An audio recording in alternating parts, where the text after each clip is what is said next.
കുറെ ഡിസ്റ്റർബിംഗ് ആയിട്ടുള്ള കുറച്ച് കാര്യങ്ങൾ ഉള്ള കുറച്ച് സീനുകൾ തുടക്കത്തിലുണ്ട്. പക്ഷേ അത് നമ്മൾ പറഞ്ഞിട്ട് കാര്യമില്ല. അൺഫോർച്ചുനേറ്റ്ലി ഇന്ത്യയിൽ അങ്ങനെ പല സംഭവങ്ങൾ നടന്നിട്ടുണ്ട്. അത് എന്തുകൊണ്ട് ആ ഒരു ഇമോഷൻ നമ്മൾ കറക്റ്റായിട്ട് മനസ്സിലാക്കി കഴിഞ്ഞാൽ മാത്രമേ ക്ലൈമാക്സിന് എടുക്കുമ്പോഴത്തേക്കും നമുക്കത് മനസ്സിലാക്കാൻ പറ്റുള്ളൂ.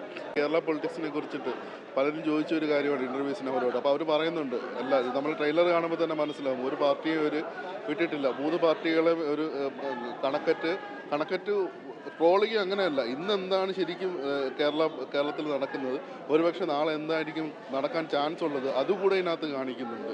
ഫാമിലി പൊളിറ്റിക്സ് ആണെങ്കിൽ കൂടെ തന്നെ വർഗീയപരമായിട്ടുള്ള പരാമർശങ്ങൾ വരുന്നതാണെങ്കിൽ നേരത്തെ തന്നെ പറഞ്ഞൊരു കാര്യമാണ്, ഖുറേഷി അബ്രഹാം ആരായിരിക്കും അതിനെക്കുറിച്ചുള്ള ഉണ്ടാവും ഈ സിനിമയ്ക്കകത്ത്. അപ്പോൾ അത് കാണിക്കുന്നുണ്ട്. അപ്പോൾ ഈ നമ്മൾ പെട്ടെന്ന് നോക്കുമ്പോഴത്തേക്കും കുറേ കാര്യങ്ങൾ നമ്മൾ ഹിന്ദി ഡയലോഗ്സ് മാത്രം വരുന്ന ഒരു ഹിന്ദി സിനിമ കാണുന്ന ഒരു പ്രതീതിയായിരിക്കും. അത് കഴിഞ്ഞ് വരുമ്പോഴത്തേക്ക് അബ്രോഡിലെ കുറച്ച് കാര്യങ്ങളാണ് കാണിക്കുന്നത്, വേറെ രാജ്യങ്ങളിലെ കാര്യങ്ങൾ. അപ്പം പെട്ടെന്ന് നമുക്ക് തോന്നുന്നതെന്ന് വെച്ചാൽ ഇതൊരു വേറൊരു തലത്തിലേക്ക് സിനിമ പോകും. അത് കഴിഞ്ഞ് വീണ്ടും കേരളത്തിലേക്ക് വരും.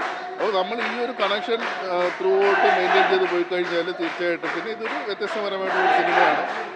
ലാർജർ ക്യാൻവാസിൽ ഒരു വൈഡർ ഓഡിയൻസിന് വേണ്ടി എടുത്തൊരു സിനിമയാണ്. അത് നമ്മൾ കൂടെ മനസ്സിലാക്കി അത് അക്സെപ്റ്റ് ചെയ്തിട്ട് സിനിമ കണ്ടു കഴിഞ്ഞാൽ സിനിമ ഇഷ്ടപ്പെടും. ഇപ്പോൾ എനിക്ക് വ്യക്തിപരമായിട്ട് പലയിടത്തും ഒരു ലാഗ് അടുപ്പിച്ചായിരുന്നു. അപ്പം അങ്ങനത്തെ ഒരു ഇതുണ്ട്.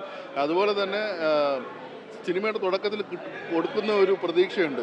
ആ ഒരു പ്രതീക്ഷ നമുക്ക് ഒരുപക്ഷെ സിനിമ കണ്ടു കഴിയുമ്പോഴത്തേക്കും ആ ഒരു എക്സ്പെക്റ്റേഷൻ സിനിമയുടെ തുടങ്ങുമ്പോൾ തന്നെ എക്സ്പെക്റ്റേഷൻ ഈ ലെവലിലാണ് വെക്കുന്നത്.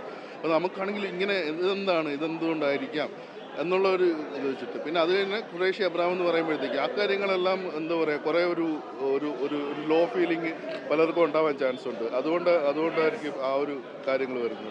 എക്സ്പെക്റ്റേഷൻ നമുക്കൊരു കറക്റ്റായിട്ട് കുറേ കൂടെ ഒരു ഹൈപ്പ്, കാരണം ഏകദേശം 1 മാസത്തോളമായിട്ട് ഒരു സിനിമയെക്കുറിച്ചുള്ള കാര്യങ്ങൾ തന്നെയാണ് നമ്മൾ സോഷ്യൽ മീഡിയ മൊത്തം ഇങ്ങനെ സിനിമയെക്കുറിച്ചുള്ള കാര്യങ്ങൾ മാത്രമാണ് ചർച്ച ചെയ്തുകൊണ്ട് നടക്കുന്നത്. അപ്പോൾ അതുകൊണ്ട് തന്നെ ആയിരിക്കും ഒരുപക്ഷെ ആൾക്കാർ ഇത്രയും പ്രതീക്ഷിച്ചതും ഈ ഒരു മീൻസ് ആ ഒരു പ്രതീക്ഷയ്ക്കൊത്ത് ചിലപ്പം വരാൻ പറ്റാത്തത് കൊണ്ടായിരിക്കാം ആൾക്കാർ അങ്ങനെ പറയുന്നത്.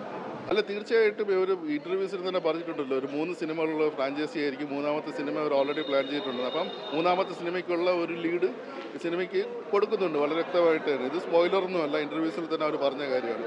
അപ്പം അത് തീർച്ചയായിട്ടും കൊടുക്കുന്നുണ്ട്. പക്ഷേ എൻഡ് ക്രെഡിറ്റ്സ് വരെ പോസ്റ്റ് ക്രെഡിറ്റ്സ് സീൻസ് ഒന്നും സിനിമയ്ക്കകത്തില്ല. റോഡിൽ ഷൂട്ട് ചെയ്ത കുറേ കാര്യങ്ങളുണ്ട്. അപ്പം അതെല്ലാം നല്ല രീതിയിൽ തന്നെ ഇപ്പം നമ്മളിപ്പം പൊതുവേ ഒരു ഇന്ത്യൻ സിനിമയിൽ നമ്മൾ ഇങ്ങനത്തെ കാര്യങ്ങൾ എടുക്കുമ്പോഴത്തേക്കും അല്ലെങ്കിൽ ആക്ടേഴ്സിനെ കാസ്റ്റ് ചെയ്യുന്ന കാര്യത്തിൽ, ഉദാഹരണത്തിന് ഞാൻ പറഞ്ഞു കഴിഞ്ഞാൽ KGF എന്ന സിനിമയിൽ തന്നെ CEO ആരാണെന്ന് ചോദിക്കുന്ന ഒരു സീനുണ്ട്.